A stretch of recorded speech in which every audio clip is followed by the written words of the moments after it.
Hey guys, hope you all are doing great. आज हम fibre के बारे में बात करने वाले हैं विच इज़ वेरी इंपॉर्टेंट। हमारे डेली बेसिस पे हमारी डाइट में फाइबर होना बहुत ज़रूरी है। और अगर आपको फाइबर के बारे में कुछ नहीं पता है तो आपको फाइबर के बारे में ज़रूर पता होना चाहिए। आपकी डाइट के लिए बहुत इंपॉर्टेंट है, आपकी हेल्थ के लिए बहुत इंपॉर्टेंट है, तो उसी बारे में हम बात करने वाले हैं। तो फाइबर क्या होता है?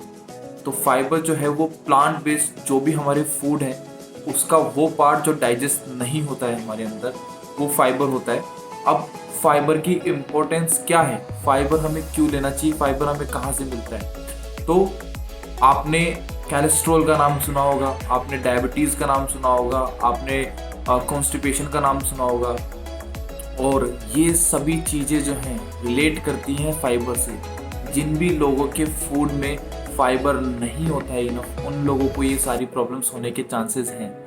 बट हमें कैलेस्ट्रॉल इसलिए पता है बिकॉज हम डॉक्टर के पास जाते हैं और मोस्ट ऑफ द टाइम हमारी जब बाय द एज हमारे को कैलेस्ट्रॉल होने का बहुत चांसेस होता है, डायबिटीज़ होने का चांसेस होता है, लेकिन हमें उसके रूट कॉज नहीं पता है। अगर आपको रूट कॉज पता चल गए तो आप इन सभी चीज़ों से बच सकते हैं, विच इज़ वेरी सिंपल। आप अपनी लाइफस्टाइल चेंज करके ये सब लाइफस्टाइल डिजीज़, अगर आपको कैलेस्ट्रॉल लेवल आपका अप है, या फिर आपको डायबिटीज़ है, शुगर है, या फिर आपका जो है कॉन्स्टिपेशन का प्रॉब्लम है, तो ये सब लाइफस्टाइल डिजीज़ हैं। ये सब चीज़ें आप अपनी डाइट को अगर सही रखें तो ये इन सब चीज़ों से आप बच सकते हैं। तो फाइबर जो है वो दो तरीके का होता है, इंसोल्युबल और सोल्युबल।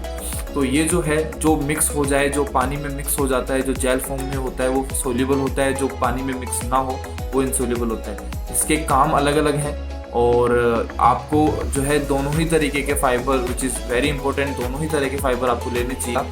तो मैं यहाँ पे लिस्ट डाल दूंगा कि कौन कौन से जो है प्रोडक्ट्स जो हैं, कौन कौन से ऐसे फ्रूट्स हैं जो जिनमें बहुत फाइबर है, और आप उसे अगर डेली बेसिस पे ऐड करेंगे तो इन सब चीज़ों से बच सकते हैं। एंड जो मेल हैं उन्हें ऑलमोस्ट 35 ग्राम्स ऑफ फाइबर उन्हें चाहिए होता है अपनी डाइट में डेली बेसिस पे, और जो फीमेल होती है उन्हें 25 ग्राम चाहिए होता है ऑलमोस्ट इन ए डे।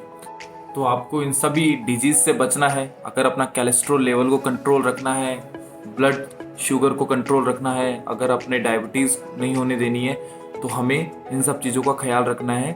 और ये सब चीज़ें हमारे घर पे अवेलेबल है, बस हमें अवेयरनेस की ज़रूरत है। जब भी हम ऑरेंज खाएं तो ऑरेंज जो है हमें उसे जूस नहीं पीना है, बिकॉज जब आप जूस पीते हैं तो उसका सारा फाइबर आप निकाल के फेंक देते हैं। और जब आप कुकुम्बर खाते हैं या कोई भी ऐसी चीज़ खाते हैं जिसका आप छिलका हटा के खाते हैं, तो आप ऐसा ना करें, क्योंकि जब आप उसका छिलका हटाते हैं, आप उसका ऊपर का जो आप उसका कवर हटाते हैं, तो उसमें बहुत फाइबर होता है। तो ये सब चीज़ें हमें ध्यान में रखनी है और दैट्स इट, बहुत ही सिंपल है। So thank you so much, I hope this video will help you. और आप इन सब चीज़ों का ख्याल रखेंगे तो आपकी हेल्थ हमेशा फिट रहेगी, आप हमेशा फिट रहेंगे। Thank you so much.